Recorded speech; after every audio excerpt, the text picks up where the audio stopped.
Karena berupa sebuah fungsi, maka fungsi kuadrat itu bisa digambarkan grafiknya.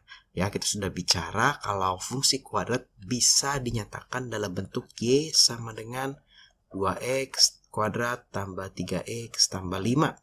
Di mana x-nya adalah sumbu x dari koordinat kartesius dan y-nya adalah sumbu y. Secara umum grafiknya seperti ini ya, ada yang terbuka ke bawah, ada yang terbuka ke atas. Kalau kita lihat ada beberapa titik penting. Yang pertama, titik pertama dan titik kedua, ini adalah titik potong kurva dengan sumbu X. Titik ketiga, ini adalah titik potong kurva dengan sumbu Y. Dan titik keempat, ini adalah titik balik, titik maksimum atau titik minimum atau titik puncak. Dan di sini kita punya yang namanya sumbu simetri.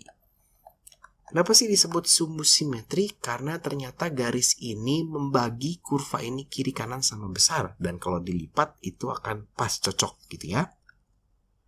Terus gimana nih cara membuat suatu grafik fungsi kuadrat? Nah, contohnya di sini kakak punya suatu fungsi x kuadrat dikurang 2x dikurang 3 memiliki domain x min 2, min 1, 0, 1, 2, 3, dan 4. Nah, kita disuruh menggambar grafiknya, kemudian menentukan pembuat 0, titik potong sumbu Y, sumbu simetri, dan koordinat titik baliknya. Nah, sebetulnya dalam membuat grafik fungsi kuadrat, paling gampang atau paling simple, konsep paling sederhana, kita adalah memasukkan beberapa nilai X ya. Di sini kita sudah diberikan nilai X-nya ke dalam fungsi ini, sehingga menghasilkan suatu hasil ya, menghasilkan Y-nya.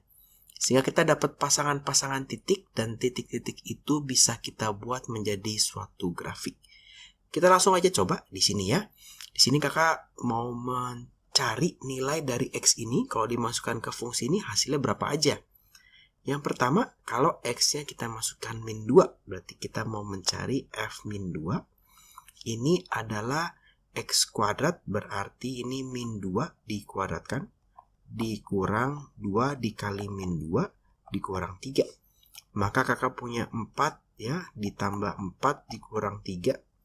Ini hasilnya adalah 8 kurang 3, 5. Kita bikin dulu semuanya. Kita mau menghitung F min 1. Berarti ini min 1 kuadrat dikurang 2 dikali min 1 dikurang 3. Maka kakak punya 1.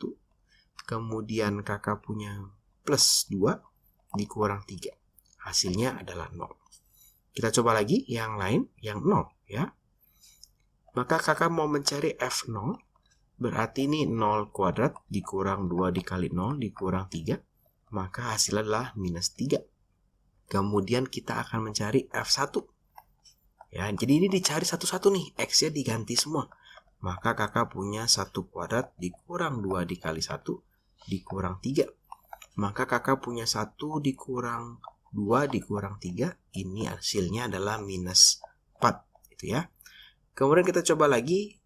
Berarti sekarang itu F2 ya. Kita sudah menghitung F1. Sekarang kita menghitung F2.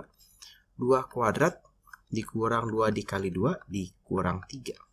Maka 4 dikurang 3. Hasilnya adalah negatif 3.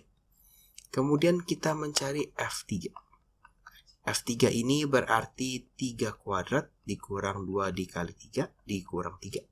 Maka kakak punya 9 dikurang 6 dikurang 3. Hasilnya 0. Terakhir kakak mencari F4 ya. Mencari F4 berarti 4 kuadrat dikurang 2 dikali 4 dikurang 3. Maka kita punya 16 dikurang 8 dikurang 3. Hasilnya adalah 5.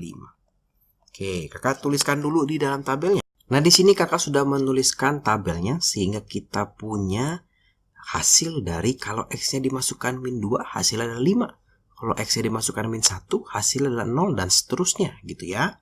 Sekarang kita mau gambarkan grafiknya. Jadi gampang banget nih. Kita tinggal mengikuti titik-titik ini. Jadi kita tinggal masukkan si min 2-nya ya, X-nya ini min 2. Kemudian Y-nya, jadi ini boleh kita tulis sebagai Y. Ya, jadi min 2,5 itu di sini. Oke, terus min 1,0. Min 1,0 di sini. Kemudian kita punya 0, min 3. Kemudian kita punya 1,4. Kemudian kita punya 2, min 3. 2,-3. Kemudian kita punya 3,0 dan kita punya 4,5. Nah, dari sini kita bisa menggambar grafiknya. Tinggal kita tarik garisnya ya menjadi suatu kurva yang ternyata dia membuka ke atas. Nah, dari grafik ini kita bisa mencari beberapa komponennya ya. Yang pertama, kita mau mencari titik potong dengan sumbu X. Yang kedua, kita akan mencari titik potong dengan sumbu Y. Kemudian kita juga akan mencari titik puncaknya atau titik minimumnya kalau di grafik ini. Dan juga kita akan mencari sumbu simetrinya. Jadi persamaan sumbu simetrinya. Nah, kalau kita lihat di sini, untuk titik potong dengan sumbu X tinggal kita cari yang berpotongan dengan sumbu X-nya, berarti di sini, maka kita punya min 1,0 dan 3,0. Untuk titik potong sumbu Y-nya tinggal kita cari ya, berarti dia ada di sini. Berarti ada di 0,-3. Untuk titik puncaknya jelas banget nih ya, ada di sebelah sini nih. Itu ada di titik 1,-4. 1,-4. Nah, sumbu simetrinya ini sebetulnya terletak di X sama dengan 1 ya. Di garis ini nih, sumbu simetrinya tuh di sini nih ya. Ini berapa sih persamaannya?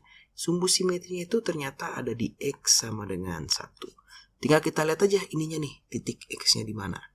Ya, jadi gampang ya ternyata membuat grafiknya.